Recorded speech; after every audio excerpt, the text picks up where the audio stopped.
جمعہ کے دن یہ کام ہرگز مت کرے۔ حضور صلی اللہ علیہ وسلم نے ارشاد فرمایا، جو جمعہ کے دن یہ کام کرے گا اس نے اللہ کو ناراض کیا۔ بسم اللہ الرحمن الرحیم۔ جمعہ کی نماز فرض عین ہے اور اس کی فرضیت ظہر سے زیادہ مؤکد ہے، یعنی ظہر کی نماز سے اس کی تاکید زیادہ ہے۔ حدیث شریف میں ہے کہ جو 3 جمعے سستی کی وجہ سے چھوڑے اللہ تعالیٰ اس کے دل پر مہر کر دے گا، اور ایک روایت میں ہے کہ وہ منافق ہے اور اللہ سے بے علاقہ، اور چونکہ اس کی فرضیت کا ثبوت دلیل قطعی سے ہے لہذا اس کا منکر کافر ہے۔ ترمذی شریف میں حضرت انس رضی اللہ تعالیٰ عنہ سے روایت ہے کہ حضور نبی کریم صلی اللہ علیہ وسلم نے ارشاد فرمایا، جس نے میری سنت سے محبت کی اس نے مجھ سے محبت کی، اور جس نے مجھ سے محبت کی وہ میرے ساتھ جنت میں داخل ہوگا۔ مشکات المصابیح میں حضرت ابو ہریرہ رضی اللہ تعالیٰ عنہ سے روایت ہے کہ حضور صلی اللہ علیہ وسلم نے ارشاد فرمایا، جس شخص نے میری امت کے فساد کے وقت میری سنت کو تھام لیا تو اس کے لیے 100 شہیدوں کا اجر ہے۔ اللہ تعالیٰ نے جمعۃ المبارک کے دن کو باقی دنوں کا سردار بنایا ہے۔ اس نام کی مستقل ایک سورہ مبارکہ اللہ تعالیٰ نے قرآن کریم میں نازل فرمائی ہے۔ جمعۃ المبارک کے قرآن و سنت میں بہت سے فضیلتوں مذکور ہیں، اس لیے اس دن مسنون اعمال کا اہتمام کرنا چاہیے تاکہ اللہ تعالیٰ ہمیں جمعۃ المبارک کی فضیلتیں اور برکتیں نصیب فرمائے۔ حضرت ابو ہریرہ رضی اللہ تعالیٰ عنہ سے روایت ہے کہ حضور نبی کریم صلی اللہ علیہ وسلم نے ارشاد فرمایا، ان سارے دنوں میں جن میں کہ آفتاب نکلتا ہے، یعنی ہفتہ کے 7 دنوں میں سب سے بہتر اور برتر جمعہ کا دن ہے۔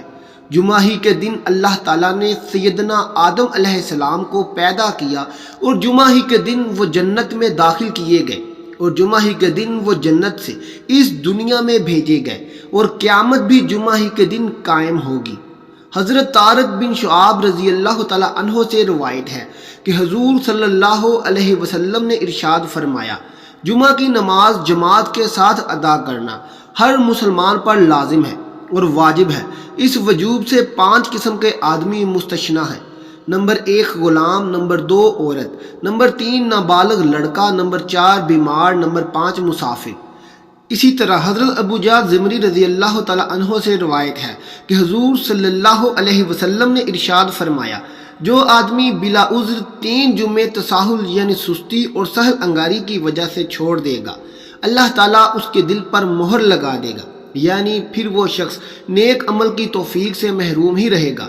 حضرت سلمان فارسی رضی اللہ تعالیٰ عنہ سے روایت ہے کہ حضور صلی اللہ علیہ وسلم نے ارشاد فرمایا کہ جو آدمی جمعہ کے دن غسل کرے اور جہاں تک ہو سکے صفائی پاکیزگی کا اہتمام کرے، جو تیل اور خوشبو اس کے گھر میں ہو اسے لگائے، پھر وہ گھر سے نماز کے لیے جائے اور مسجد پہنچ کر اس سے احتیاط کرے کہ جو 2 آدمی پہلے سے ساتھ بیٹھے ہوں ان کے درمیان نہ بیٹھے، پھر جو نماز یعنی سنت اور نوافل کی جتنی رکھتے ہیں اس کے لیے مقدر ہوں وہ پڑھیں، پھر جب امام خطبہ دے تو توجہ اور خاموشی کے ساتھ اس کو سنیں، تو اللہ تعالیٰ کی طرف سے اس جمعہ اور گزشتہ جمعہ کے درمیان کے اس کے گناہ بخش دیے جائیں گے۔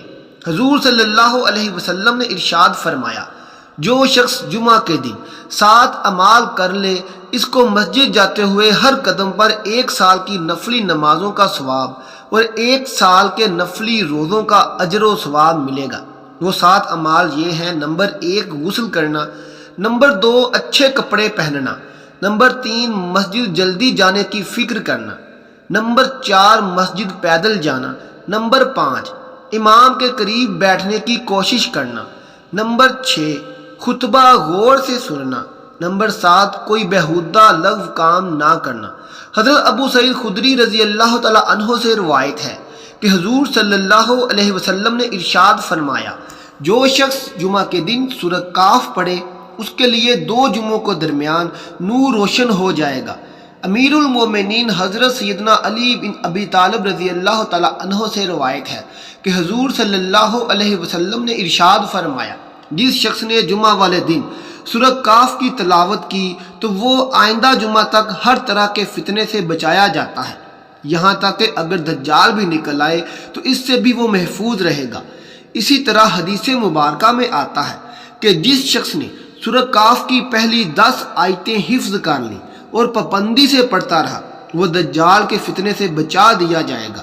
اسی طرح آخری 10 آیاتوں کے متعلق بھی روایت آتی ہے، اور اسی طرح ایک روایت میں یہ بھی آتا ہے کہ جو شخص سورہ کاف کی پہلی 3 آیتیں پڑھتا رہے گا وہ بھی دجال کے فتنے سے محفوظ رہے گا۔ حضور صلی اللہ علیہ وسلم نے ارشاد فرمایا، جس نے مجھ پر صبح اور شام 10 مرتبہ درود شریف بھیجا، اسے روز قیامت میری شفاعت نصیب ہوگی۔ جمعہ کے روز کثرت کے ساتھ حضور صلی اللہ علیہ وسلم کی ذات گرامی پر درود شریف پڑھنا چاہیے۔ آپ صلی اللہ علیہ وسلم نے ارشاد فرمایا، جمعہ کے دن کثرت کے ساتھ مجھ پر درود شریف پڑھا کرو۔ جو کوئی مجھ پر جمعہ کے دن درود شریف پڑھتا ہے، میرے سامنے اس کا درود شریف پیش کیا جاتا ہے۔ درود شریف چاہے دن کو پڑھا جائے یا رات کو، ثواب برابر ملتا ہے۔ چنانچہ آپ صلی اللہ علیہ وسلم نے ارشاد فرمایا، جمعہ کے دن اور رات کو مجھ پر کثرت سے درود پڑھا کرو، کیونکہ جس نے مجھ پر 1 مرتبہ درود شریف پڑھا، اللہ تعالیٰ اس پر 10 رحمتیں نازل فرماتے ہیں۔ حضرت سیدنا ابی بن کعب رضی اللہ تعالیٰ عنہ سے روایت ہے کہ میں نے حضور صلی اللہ علیہ وسلم کی خدمت میں عرض کیا، یا رسول اللہ، میں چاہتا ہوں آپ صلی اللہ علیہ وسلم کو درود شریف زیادہ سے زیادہ بھیجا کروں۔ آپ مجھے بتا دیجئے کہ میں اپنی دعا میں سے کتنا حصہ آپ پر درود شریف کے لیے مخصوص کر دوں۔ تو آپ صلی اللہ علیہ وسلم نے ارشاد فرمایا، جتنا چاہو۔ میں نے عرض کیا، اس وقت کا 1/4 حصہ۔ آپ صلی اللہ علیہ وسلم نے ارشاد فرمایا، جتنا تم چاہو، اور اگر اور زیادہ کر دو گے تو تمہارے لیے بہتر ہی ہوگا۔ میں نے عرض کیا، کیا نصف حصہ؟ تو آپ صلی اللہ علیہ وسلم نے ارشاد فرمایا، جتنا تم چاہو، اور اگر اور زیادہ کر دو گے تو تمہارے لیے بہتر ہی ہوگا۔ میں نے عرض کیا، تو پھر اس میں سے 2/3 آپ صلی اللہ علیہ وسلم نے ارشاد فرمایا، جتنا تم چاہو اور اگر زیادہ کر دو گے تو تمہارے لیے خیر ہی کا باعث ہوگا۔ تو میں نے عرض کیا، میں اپنی دعا کا سارا وقت ہی آپ صلی اللہ علیہ وسلم پر درود شریف کے لیے مخصوص کرتا ہوں۔ آپ صلی اللہ علیہ وسلم نے ارشاد فرمایا، اگر تم ایسا کرو گے تو تمہاری ساری فکروں اور ضرورتوں کی اللہ تعالیٰ کی طرف سے کفایت کی جائے گی اور تمہارے گناہ اور قصور ختم کر دیے جائیں گے۔ جمعہ پڑھنے کی 6 شرطیں ہیں کہ ان میں سے ایک شرط بھی مفقود ہو جائے تو جمعہ ہوگا ہی نہیں۔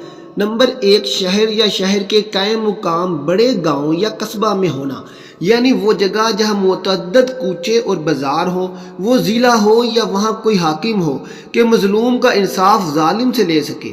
یوں ہی شہر کے آس پاس جو جگہ شہر کی مصلحتوں کے لیے ہو، جسے فنائے مصر کہتے ہیں، جیسے قبرستان، فوج کے رہنے کی جگہ، کچہریاں، اسٹیشن، وہاں بھی جمعہ جائز ہے، اور چھوٹے گاؤں میں جمعہ جائز نہیں۔ تو جو لوگ شہر کے قریب گاؤں میں رہتے ہیں، انہیں چاہیے کہ شہر میں آ کر جمعہ پڑھیں۔ نمبر 2، سلطان اسلام یا اس کا نائب جس نے جمعہ قائم کرنے کا حکم دیا، اور جہاں اسلامی سلطنت نہ ہو، وہاں جو سب سے بڑا فتنہ سنی صحیح العقیدہ ہے، احکام شریعہ جاری کرنے میں سلطان اسلام کے قائم مقام ہوتا ہے، لہذا وہیں جمعہ قائم کرے، اور یہ بھی نہ ہو تو عام لوگ جس کو امام بنائیں وہ جمعہ قائم کرے۔ عالم کے ہوتے ہوئے عوام بطور خود کسی کو امام نہیں بنا سکتے، نہ یہ ہو سکتا ہے کہ 2-4 شخص کسی کو امام مقرر کر لیں، ایسا جمعہ کہیں سے ثابت نہیں۔ نمبر 3، وقت ظہر یعنی وقت ظہر میں نماز پوری ہو جائے تو اگر ثنائے نماز میں اگرچہ تشہد کے بعد عصر کا وقت آ گیا تو جمعہ باطل ہو گیا، ظہر کی قضا پڑے۔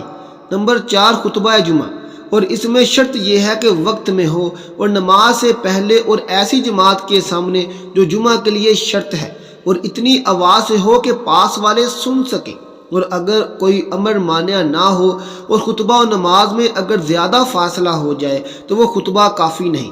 نمبر 5، جماعت یعنی امام کے علاوہ کم سے کم 3 مرد۔ نمبر 6، اذان عام یعنی مسجد کا دروازہ کھول دیا جائے، جس مسلمان کا جی چاہے آئے، کسی کی روک ٹوک نہ ہو۔ جمعہ واجب ہونے کے لیے 11 شرطیں ہیں، ان میں سے ایک بھی معدوم ہو تو فرض نہیں، پھر بھی آگے پڑھے گا تو ہو جائے گا۔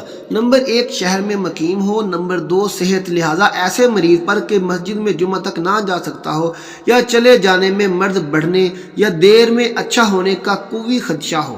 تو جمعہ فرض نہیں۔ نمبر 3 آزاد ہونا، نمبر 4 مرد ہونا، نمبر 5 بالغ ہونا، نمبر 6 عاقل ہونا، اور یہ دونوں شرطیں خاص جمعہ کے لیے نہیں بلکہ ہر عبادات کے لیے وجوب میں عقل و بلوغ شرط ہے۔ نمبر 7 نکھیارہ ہونا، لہذا نابینا پر جمعہ فرض نہیں۔ ہاں جو اندھا مسجد میں اذان کے وقت باوضو ہو اس پر جمعہ فرض ہے۔ یوں ہی جو نابینا بلا تکلیف بغیر کسی کی مدد کے بازاروں راستوں میں چلتے پھرتے ہیں ان پر بھی جمعہ کی نماز فرض ہے۔ نمبر 8 چلنے پر قادر ہونا، لہذا اپاہج پر جمعہ فرض نہیں۔ نمبر 9 قید میں نہ ہونا۔ نمبر 10 بادشاہ یا چور وغیرہ کسی ظالم کا خوف نہ ہونا۔ نمبر 11 مینا یا آندھی یا اولے یا سردی کا نہ ہونا، یعنی اس قدر کہ ان سے نقصان کا خوف صحیح ہو۔ اللہ تعالی ہم سب کو ان باتوں پر عمل کرنے اور اپنی زندگی سنوارنے کی توفیق عطا فرمائے، آمین ثم آمین۔ ناظرین کومنٹ باکس میں اللہ تعالیٰ کے 99 ناموں میں سے ایک نام ضرور ٹائپ کر دیں۔ اللہ حافظ۔